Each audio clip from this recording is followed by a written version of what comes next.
Josef, we're here today to talk about Game of Thrones and your role in it. How excited were you when you found out you were on the series to start with? So many actors went for the same part as me, as Pyp. So it was one of those ones like, what do they want?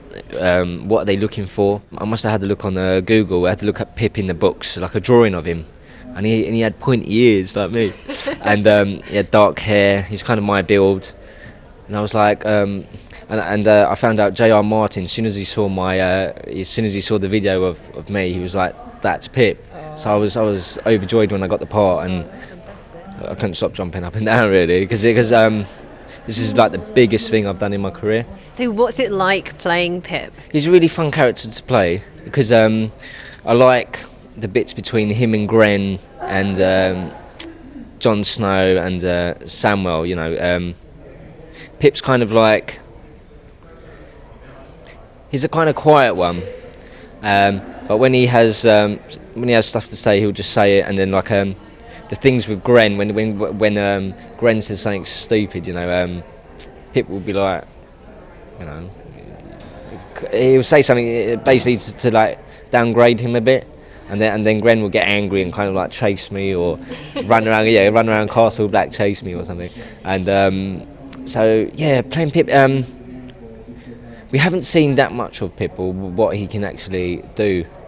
So hopefully in season 4, which I don't know if I'm in yet, but I'm hoping I am, because there's a few things on the internet saying I'm going to be back in season 4. So it's kind of like my character will start getting bigger soon. So you'll see what Pyp's about. So what would you like to see Pyp develop into, do you think? Kind of like, well, one, I would love for him to be the best swordsman ever, because when he's over that wall, that's exactly what he'll need, you know. Just a bit more funnier, because there's so much dark stuff in Game of Thrones. You need some light and bits of the series, you know. So I would like him. I would like Pyp to be more jokey with Grenn and stuff, just to make it more uplifting, you know. Because there's so much going on in Game of Thrones. Everyone's like, oh, you know, he's going to die.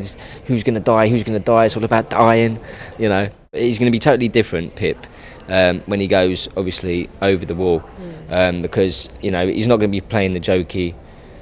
You know, he's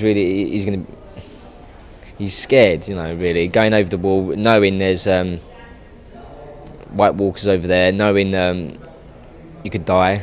So in terms of action then, you were talking about sword fighting and stuff. You'd like to see yourself doing a bit more of that. Do you think you'd be a good swordsman? I think Pyp would be a great swordsman, but he just needs a bit more practice, because it's like when we had to rehearse the sword stuff when we was doing the Game of Thrones, we only had like we didn't really have long to do it. We had one day with Buster, who done all the Batmans and stuff like that, the fight coordinator and stuntman. He kind of showed us how to use the sword. He showed us a few moves, and then it was like, okay, that's it. It's like yeah. And then the next day it was like, okay, we've got a bit of practice, and then you're on set.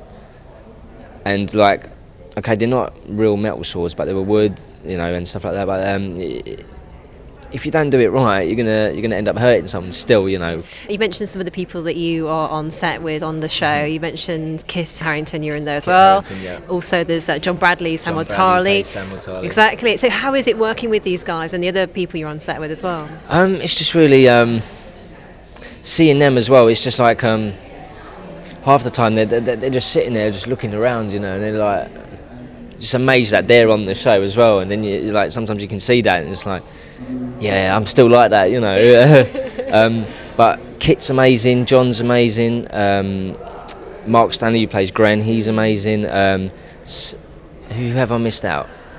Samwell, he's amazing. Samwell's the comedian out of all of us, though. Everyone's surrounded Sam, and we're just like, God, next joke. He's so funny. The guy's a comic genius, basically. So he kind of makes the time go fast on the set when it's really cold and you're just thinking about the cold. We're just laughing at his jokes, and he'll be like, yeah, and he'll walk off, like, come back. But everyone, these guys are so amazing, so talented, and I can't wait to see more of them, they're amazing. Which are the stories that you love following in Game of Thrones, apart from your particular one? Joffrey. I love his kind of story, but don't like him as that character. He's a horrible guy, but he's a lovely actor, beautiful. He's nothing like how he portrays this character. Tell me a little bit about working on location and also the costumes that you wear on Game of Thrones as well. How does that help you kind of get into the character and stuff? Yeah, the location of Castle Black is kind of set on. It's in the quarry in Belfast, where it's set on. You have to go up some major hill, and then right at the top of the hill, you see this castle, which in real life you expect to see big castles on top of a massive hill, with water around it and stuff like that. And that's exactly kind of like how Castle Black is, and it looks real as well. When we're on set, like the look of the set, the smell. Like obviously you've got rotten flesh. You've got the pigs. It smells like a bit of a farm mixed with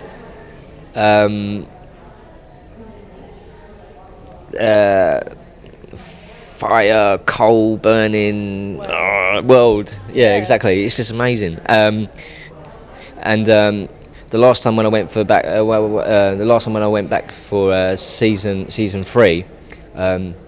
There's all these new families of spiders in Castle Black. Like, you've got loads of.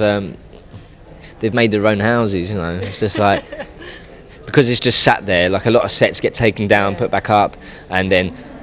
But it's been there since season 1 up to now, and it's still there. And you've got the big, massive gates.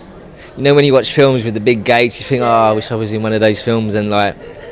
I am, and like it's like living a dream, in the fact of like when you watch movies and it's like, oh, I wish I was in that. Oh, I'm in it, it's brilliant. And so what else was you talking about? The location? Yeah, the location, the costumes as well. Yeah, the costumes was like in season 1 it started off with like a small amount of gear to put on, and then by the time it went on, the story went on. You kind of got more padded, and then you had a cloak, a heavy one, because it hurts your back when you're way down all day in it. And season 3, they kind of look a bit more. I must have put season 3 costume on, and I was looking at them, and I was like, but in season 1's, and it looked more like I've stepped up in the ranks. It kind of looked like more Jon Snow in season 3 than season 1.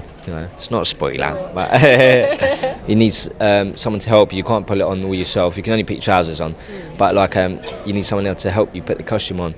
And once you finally got it on, that's the only time you want to go toilet. It's like no, I have to, take it off. But the costumes. The costume had a big change through the season 1 when I had that costume, and then season 3 it's like, oh, something's different. Even the gloves look different. They look So I can't wait to see myself in season 3. So how did that feel as an actor as well? Then kind of be feeling you're stepping up because the costume's getting a bit more elaborate.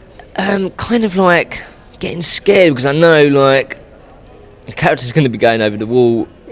Any moment soon. We haven't even seen the script. I haven't seen a script for that or nothing. Really? They only send you, for example, if I had Game of Thrones next week to film and you fly over to Belfast, only this week I'll have the script in my hand. Okay. So they don't give you a lot of time to learn your lines. Yeah, exactly, about a week. And so if I was busy doing other stuff, it's not a lot of time to get your character, learn your lines basically in the week. It's like So how do you do that? What are your tricks for doing it? Tricks of learning lines, just kind of recording yourself over and over. Keep on reading over the page. Keep on reading it, and then by the 20th, 30th time, you're supposed to read it much more than that. But you kind of got a sense of what the lines are, and then there's going to be a few lines which you don't know, and then you just pick up the thing. It's like, okay, it's that, and then you drum it into your head, it's that, and then everything start making sense of like how to learn them and stuff, like you got them in.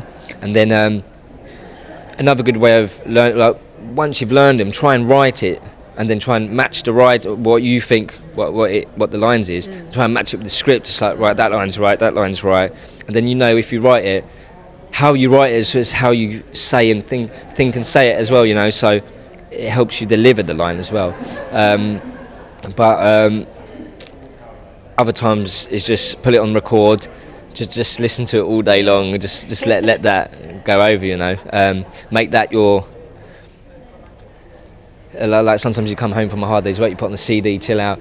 You just got that over, you know. You just got that, like the words instead of music, you know. And it really helps. Yeah. So that's how I do it. That's a good way of doing it, definitely. Yeah. How do you mix it up when you're doing, because you said sometimes you're working on other stuff at the same Yeah. time as you might be doing stuff on Game of Thrones. How do you keep the things kind of separate in your head and the characters and things like that? It's a really hard one.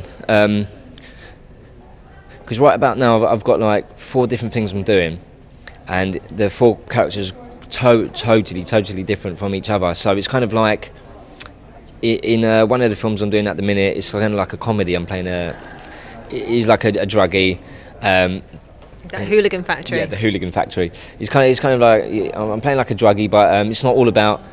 I'm not trying to play him drugged up completely through it. I want him to have a little bit of life to him, you know, not just a druggie. So and the character's alright. He's funny. Like he tries to be aggressive, but he's not. He's an idiot. You know, he's one of those guys like, oh, stop it. You're not like that. You know. And then the next film I'm doing, like straight after that, I've got I'm a really nasty real guy. You know, so it's kind of like completely different to that, and completely different to the nice Pyp in Game of Thrones. Yeah. So it's a really different tone of different things.